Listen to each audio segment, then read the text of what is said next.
คนทักทายยามค่ำคืนตอนนี้กี่ทุ่มแล้วดูเวลาแป๊บหนึ่ง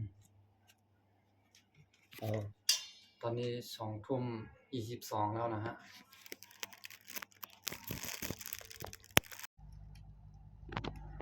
สวัสดีครับทุกคนทักทายยามค่ำคืนในช่วงเวลา20:22วันนี้ก็วันแม่เนาะวันนี้วันแม่เพราะว่าแล้วก็ทำงานแค่2 ชั่วโมงวันนี้ทำงาน2 ชั่วโมงทำ OT ก็ดีนะครับเนาะวันนี้จะได้พักผ่อนเต็มที่จะได้พักผ่อนให้นอนหลับเพียงพอนะฮะคนเรามันก็ต้องพักผ่อนให้เพียงพอเวลาทำงานก็ทำงานดึกทำงานได้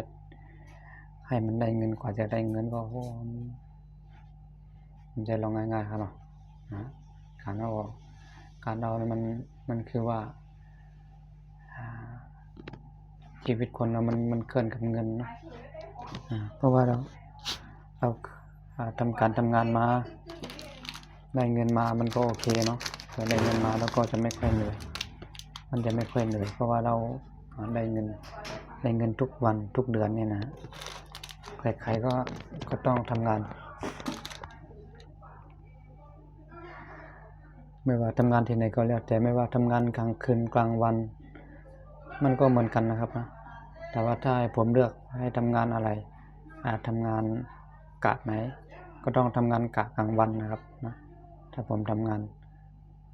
ผมอยากจะทำงานตอนกลางวันเพราะอะไรผมเลือกแบบนั้นเพราะนอนกลางคืนมันนอนดับดีไงมันนอนดับเงียบสบาย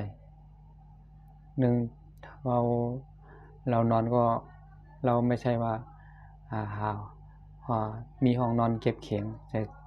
เก็บเสียงนะเพราะว่าเป็นห้องนอนทั่วไป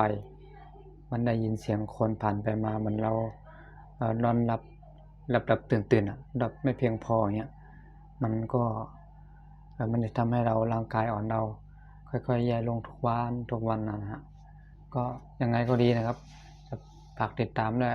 ให้กำลังใจกันทุกคนให้กำลังใจกันนะครับสวัสดีครับลำลา